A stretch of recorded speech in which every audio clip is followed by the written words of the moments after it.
Hello everyone. हमारा आज video का टॉपिक ये है कि व्हाट इज सीएसएस सिंटैक्स। ठीक है। तो हम सबसे पहले एक स्टाइल डॉट सीएसएस की फाइल बना ले रहे हैं। तो सीएसएस के फोल्डर में डे 1 के अंदर मैं एक स्टाइल डॉट सीएसएस की फाइल बना ले रहा हूँ, डॉट सीएसएस। तो इस वीडियो में हम लोग जानेंगे कि एक सीएसएस को हम कैसे लिख सकते हैं, मतलब कितने तरीकों से सी, किसी भी एलिमेंट को टारगेट कर सकते हैं एंड कैसे सीएसएस को अप्लाई कर सकते हैं। तो सबसे पहले किसी भी सीएसएस को लिखने के लिए हमें एक सिलेक्टर की ज़रूरत होती है। सिलेक्टर सिलेक्टर कोई भी हो सकता है, या जैसे ID selector, class selector and attribute selector and element selector. बहुत सारे टाइप होते हैं सिलेक्टर को सिलेक्ट करने के लिए। उसके बाद सेकंड थिंग्स क्या होती है, पैरेंथेसिस के अंदर हमें प्रॉपर्टी एंड वैल्यू को डिफाइन करना पड़ता है। Property and value, value. ठीक है। तो ये एक सिंटेक्स होता है किसी भी एलिमेंट पर सीएसएस की प्रॉपर्टी को अप्लाई करने के लिए। तो इस सिलेक्टर के थ्रू उस एलिमेंट को टारगेट किया जाता है एंड प्रॉपर्टी एंड वैल्यूज के थ्रू उस पे ये प्रॉपर्टी अप्लाई की जाती है। ओके। तो हम एक HTML की फाइल को टारगेट कर ले रहे हैं। ठीक है। तो HTML, वन सेकेंड में न्यू HTML की फाइल बना ले रहा हूँ, वीडियो डॉट HTML की। ठीक। तो ये मेरा बॉयलर प्लेट कोड है। तो जैसे हम लोग जानेंगे कि कितने प्रकार से हम CSS को अप्लाई कर सकते हैं। ठीक।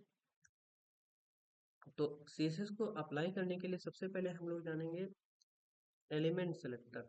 ठीक। Element selector. उसके बाद हम लोग जानेंगे क्लास सिलेक्टर।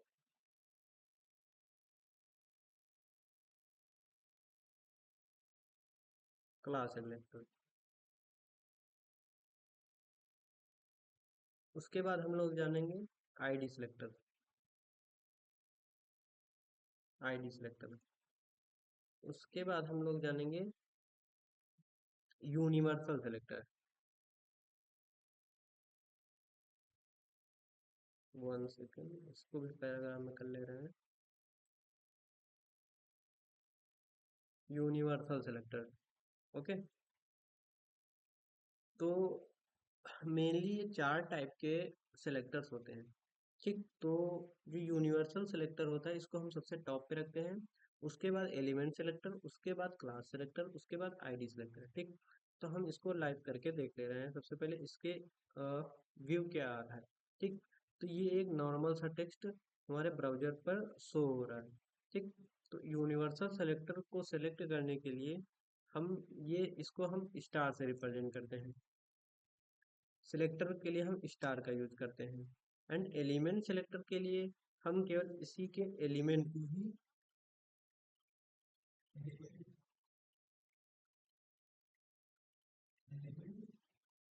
से हम सेलेक्ट कर लेते हैं। और जो क्लास सिलेक्टर होता है इसमें हम क्लास नेम देते हैं, क्लास एट्रीब्यूट की सहायता से। एंड इसमें हम आईडी नेम के थ्रू हम इसको टारगेट करते हैं। ओके। तो यूनिवर्सल सिलेक्टर जैसे कि क्या है कि ये मेनली यूज किया जाता है, इसको हम कमेंट कर दे रहे हैं, रिमूव नहीं कर रहे हैं, ताकि सबसे पहले हम एक सिलेक्टर लिखें। ठीक। उसके बाद पैरेंथेसिस, उसके बाद प्रॉपर्टी। तो जैसे कि अभी क्या यहाँ पे शो हो रहा है कि सभी के बीच में मार्जिन एंड पैडिंग है। ठीक। तो इस मार्जिन एंड पैडिंग को रिमूव करने के लिए हम क्या कर रहे हैं, मार्जिन जीरो। ठीक। तो जैसे ही मैंने मार्जिन जीरो किया, अभी कोई प्रॉपर्टी अप्लाई नहीं हुई है, उसके बीच में पैडिंग होती है हर एक, बाय डिफॉल्ट पैडिंग हर एक एलिमेंट्स के बीच में होती है। One second, sorry. अब अभी यहाँ पे लिंक नहीं हुई इस video dot H T M L में, हमारी CSS को लिंक करना पड़ेगा। ठीक। उसको लिंक करने के लिए एक हम लिंक टैग का यूज करके ./style.css, ओके। जैसे अब हम लोग देखेंगे इसके बीच की मार्जिन एंड पैडिंग गायब हो गई। अब ये मार्जिन पैडिंग की जितने भी हम लोग एलिमेंट लिखेंगे, हर एक एलिमेंट्स पर ऑटोमेटिकली अप्लाई हो जाएगी। तो अब जैसे हम लोग देखें एलिमेंट सेलेक्टर, इसके बाद तो एलिमेंट सेलेक्टर के लिए हम सीधे क्या करेंगे, एक इसके पैराग्राफ को टारगेट कर लेंगे। तो पैराग्राफ को टारगेट करने के लिए हमने टी टैग लिया जो कि इसका सिलेक्टर हो गया। अब जैसे हमें इसे कलर चेंज करना होगा, तो कलर चेंज करना है, कलर मैंने इसका रख दिया रेड। अब क्या होगा, जितने भी कलर थे, जितने भी एलिमेंट्स थे, पी नेम के टैग थे, सभी का कलर रेड हो गया। बट मुझे क्या करना है, अभी आगे क्या आएगा, क्लास सेलेक्टर। क्लास सेलेक्टर, तो क्लास सेलेक्टर के यूज करने के लिए हम सबसे पहले इसको एक क्लास टैग के साथ से क्लास दे देता हूँ। तो मैं इसको एक CL नाम की एक क्लास दे दिया। तो CL को टारगेट करने के लिए हम यहाँ क्लास सेलेक्टर के लिए डॉट डॉट यूज कर .cl। इसका कलर मैं चेंज कर दे रहा हूँ, इसका कलर मैं कर दे रहा हूँ रेड। सॉरी, रेड तो ऑलरेडी दे चुके हैं, इक्वा कर दे रहा हूँ, ठीक। तो क्या हुआ, जो हमारा क्लास सेलेक्टर था वो ऑटोमेटिक इक्वा हो गया। उसके बाद अब मुझे क्या देखना, आईडी सेलेक्ट। तो आईडी सेलेक्टर को देखने के लिए एक आईडी टैग के साथ से इसको एक आईडी दे देंगे। तो मैं इसको एक आईडी दे दिया, ठीक। आईडी क्या दे दूं, ID selector, ID SEL, okay.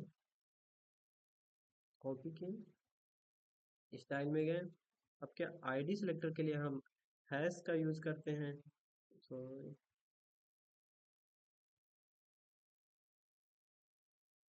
ID_, चलोगे। अब सेकेंड चीज क्या होगी, प्रॉपर्टी। तो प्रॉपर्टी में मुझे कलर चेंज करना है। कलर कलर क्या करना है, मैं इसको इसका कलर कर दे रहा हूँ ग्रीन, ठीक। तो क्या विजिबल हो रहा है कि जो क्लास सेलेक्टर था उसका कलर एक्वा हो गया, आईडी सेलेक्टर था उसका कलर हो गया ग्रीन, जो एलिमेंट सेलेक्टर थे उसने इन दोनों एलिमेंट्स का कलर रेड कर दिया, ओके। अब यूनिवर्सल सिलेक्टर जो होता है वो तो सभी एलिमेंट्स पर ऑटोमेटिक अप्लाई हो रहा है। तो अगर मैं जाऊं इस style.css में,